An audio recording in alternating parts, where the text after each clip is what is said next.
What did you learn? What did you learn from them? I learned that it's really challenging to take something that's in your head or on the page and translate it to what's on the screen. There's a real craft in that. That is the art of directing, in my humble opinion. And so like that just takes practice, right? Like that's just trial and error of having a vision, doing what you think needs to be done to execute that vision, and then seeing if it worked, seeing what the finished product looks like. So that takes time, you know. My most recent short though, it's called Harmony and Gold, and it wound up looking better than what I had in my mind. And so like when I achieved that, I felt, okay, I'm ready to do a feature. And yeah, I got into the NFT space about a year ago. My Genesis drop was in October, which was a series of 100 photographs that I took at the Madonna Inn Hotel. Amazing location. And those photos inspired the screenplay for what's now going to be my first feature film. And also for the photos of Keepers of the Inn, right? We took almost 3,400 photos during the rehearsal process of that movie and dropped them as NFTs, as you know, as a means to get the film funded, and as well as trigger some other grants to onboard more women into the NFT space, more female filmmakers. I love that. Hold on one second, everybody who's listening. Dustin, do we have some audio problems on my end?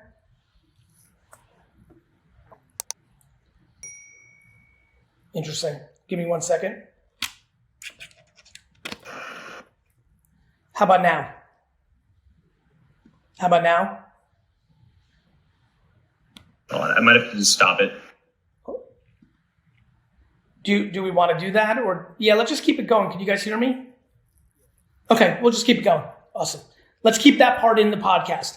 I want everybody to know everything. I believe in full transparency. Big shout out to Justin and Seth for helping us. Julie, let's keep it going. So let's talk about photography NFTs. So I think one of the things that attracted me to your project is I was just going down rabbit holes of people that were in photography and were active in the NFT community. I saw you very active.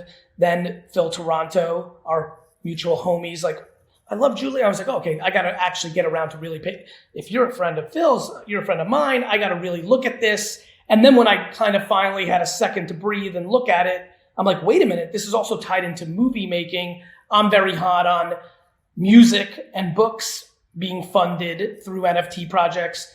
Of course, I believe in scripts, movies, and television shows being the same. But before we get into that film stuff, I want to talk about just photography NFTs. What's your take? Do you agree with me that there's a real potential? Obviously, when we look at the real world, art is a bigger market than photography art, but photography art's a son of a bitch. It's big. There's, I fucking spent a ton of money on an Andy Warhol fucking Kodak little, of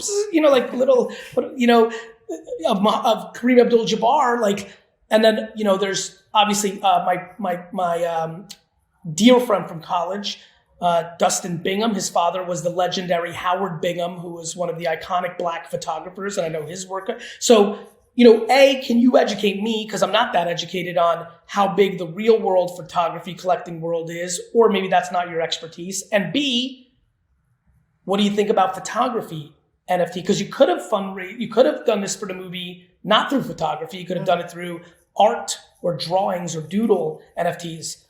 Take us home on that. Yeah, I mean, the choice to do this with photography was organic because the screenplay was based off of photos. So the whole process of this has been quite organic. And photography, I don't know about photography collecting in real life, to be honest, because as a professional photographer, my work is more in photographing for brand campaigns and product stuff. And so, all album art and stuff that's like a little bit more client based.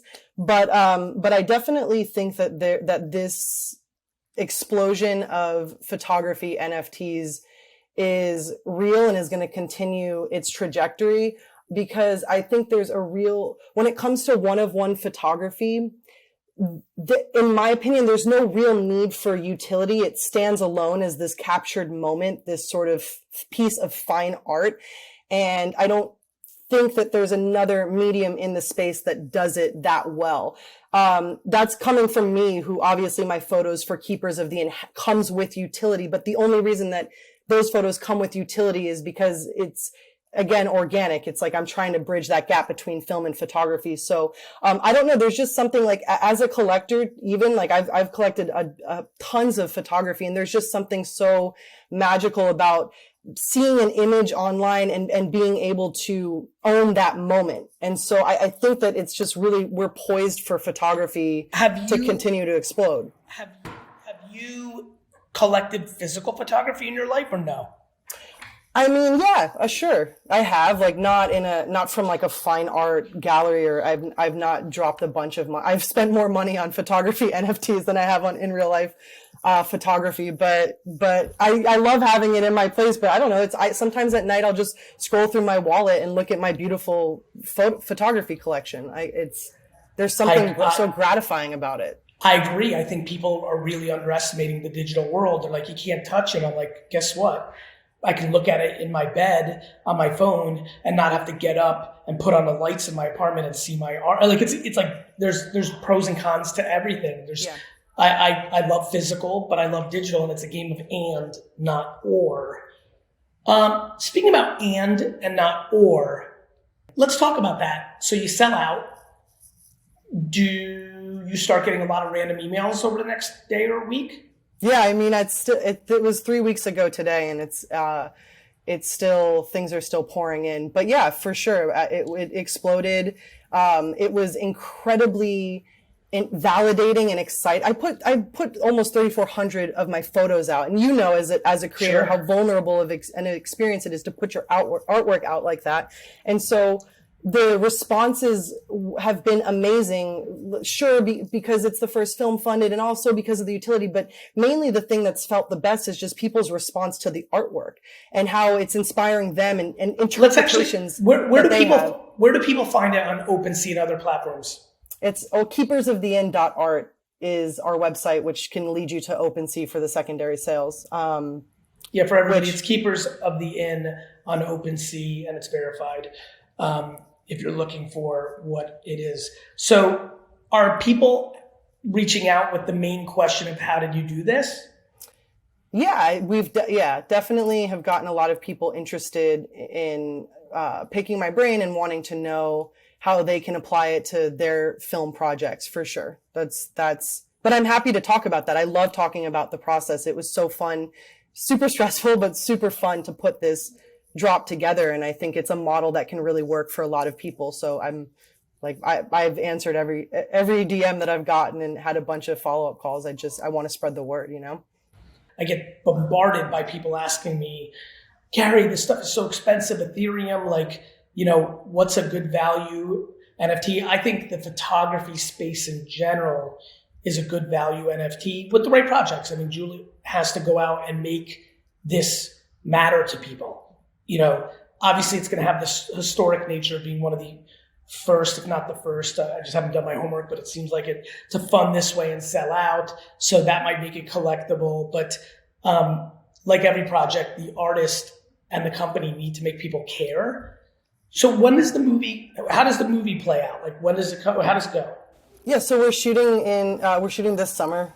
We have to pick an exact date, but it's at some point towards the end of this summer, and then probably around this time next year, everything will be nice and finished, and we'll do a big event and screening in LA where people can come, or holders can come, or live stream in. We'll set up something. So you're probably thinking through a lot right now of like the 3,000 plus people that are holding, what the benefits are going to be.